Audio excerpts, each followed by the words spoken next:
Hello friends, അപ്പോൾ പതിവ് പോലെ ഞാൻ വന്നേക്കുന്നത് കറിക്ക് വീശുന്ന ഒരു വീഡിയോയുമായിട്ടാണ്. ഇതിൻ്റെ ആദ്യത്തെ വല ചേട്ടൻ വീശിയിട്ടുണ്ട് കേട്ടോ. വല വീശുന്നത് നമ്മൾ കരക്ക് നിന്നാണെങ്കിലും വല എടുക്കുന്നത് വെള്ളത്തിലോട്ട് ഇറങ്ങി നിന്നിട്ടാണ് കേട്ടോ വല എടുക്കുന്നത്. ഈ വലയിൽ നമുക്ക് കാര്യമായിട്ടൊന്നും തന്നെ കിട്ടില്ല. 2-3 തെള്ളിച്ചെമ്മീൻ, അതായത് കുഞ്ഞിച്ചെമ്മീൻ, പിന്നെ പൂളാൻ എന്ന് പറയുന്നൊരു മീനുമാണ് നമുക്ക് കിട്ടിയേക്കുന്നത്.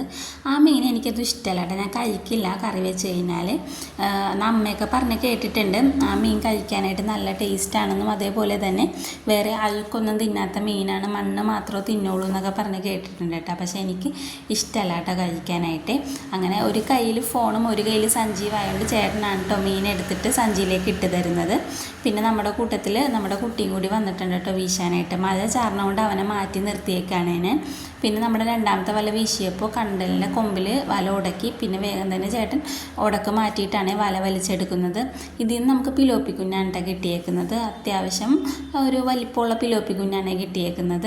ഈ ഒരു വലിപ്പമുണ്ട് പിലോപ്പി കുഞ്ഞിന് ഉണ്ടായത്. പിന്നെ മൂന്നാമത്തെ വലയിൽ നമുക്ക് കിട്ടിയേക്കുന്നതെന്ന് വെച്ച് കഴിഞ്ഞാൽ ചെമ്മീനാണ് കേട്ടോ കിട്ടിയേക്കുന്നത്. അതായത് തെള്ളിച്ചെമ്മീനും നാരഞ്ചെമ്മീനും നമുക്ക് കിട്ടിയിട്ടുണ്ട്. അപ്പോൾ നമുക്ക് വല വീശിയപ്പോൾ നാരഞ്ചെമ്മീൻ കിട്ടാൻ തുടങ്ങിയിട്ടുണ്ട് കേട്ടോ. ശരിക്കും നമ്മൾ വല വീശാൻ വന്നത് നാരഞ്ചെമ്മീൻ പ്രതീക്ഷിച്ചുകൊണ്ടാണ്. അതിൻ്റെ ഇടയിൽ ഓരോ മീനും കൂടി നമുക്ക് കിട്ടണം എന്നുണ്ട് ഉണ്ടായിരുന്നുള്ളൂ കേട്ടോ. പിന്നെ ഈ വല വീശുമ്പോൾ ഇങ്ങനെ ഓരോരോ സാധനങ്ങളല്ല കേട്ടോ നമുക്ക് കിട്ടുന്നത്. ഇപ്പം നാരഞ്ചെമ്മീനോടൊപ്പം തെള്ളിച്ചെമ്മീൻ ഉണ്ടാവും, ചിലപ്പോൾ ഒരു കുഞ്ഞ് പിലോപ്പി കുഞ്ഞ് ഉണ്ടാവും കേട്ടോ. ഞാനപ്പോൾ മെയിനായിട്ടുള്ള സാധനങ്ങൾ നിങ്ങളെ എടുത്ത് കാണിക്കുന്നതന്നേ ഉള്ളേ. അപ്പം ഞാൻ മെയിനായിട്ട് കിട്ടിയതാണ് നിങ്ങളെ കാണിച്ചു തരുന്നത്. അങ്ങനെ അതിൻ്റെ നിന്ന് സഞ്ചി മേടിച്ച് അവൻ പിടിച്ചിട്ടുണ്ട് കേട്ടോ, കുട്ടി പിടിച്ചിട്ടുണ്ട് കേട്ടോ സഞ്ചി. അപ്പോൾ അവൻ ഇനി കൊട്ടക്കാരനാവാന്നാണ് പറഞ്ഞേക്കണത്. അങ്ങനെ താണ്ടെ നമുക്ക് അടുത്ത വല വീശിയപ്പോഴത്തേക്കും 2 ഞണ്ടാണ് കേട്ടോ കിട്ടിയത്. അതിലൊരു ഞണ്ട് പെട്ടെന്ന് ഓടിപ്പോണ കണ്ടപ്പോഴത്തേക്കും ഞാൻ വടിയുണ്ട് ഇങ്ങനെ തടയാൻ വേണ്ടി നോക്കിയതാണ്. പക്ഷേ അതിൻ്റെ തോട് പൊട്ടിപ്പോയിട്ടാണ്. പിന്നെ രണ്ടാമത്തത് അത്യാവശ്യം ചെറുതാണെങ്കിലും നല്ല ഞണ്ടാണ് കേട്ടോ കിട്ടിയത്. കല്ലിനുണ്ടെന്നൊക്കെ പറയും, അങ്ങനത്തെ ഞണ്ടാണ് കിട്ടിയത്.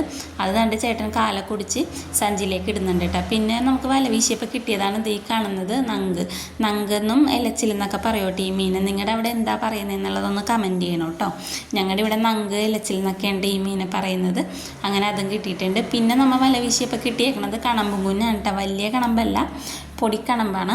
കണമ്പിൻ്റെ കുഞ്ഞാണ് നമുക്ക് കിട്ടിയേക്കുന്നത്. അതുകൊണ്ട് അതും ഞാൻ എടുത്തിട്ടുണ്ട് കേട്ടോ കറിക്കായിട്ട്. അതുകൊണ്ട് നമുക്ക് ഇത്രയും മീനാണ് കറിക്കായിട്ട് കിട്ടിയേക്കുന്നത്. അതേപോലെ ചെമ്മീനും കിട്ടിയിട്ടുണ്ട്.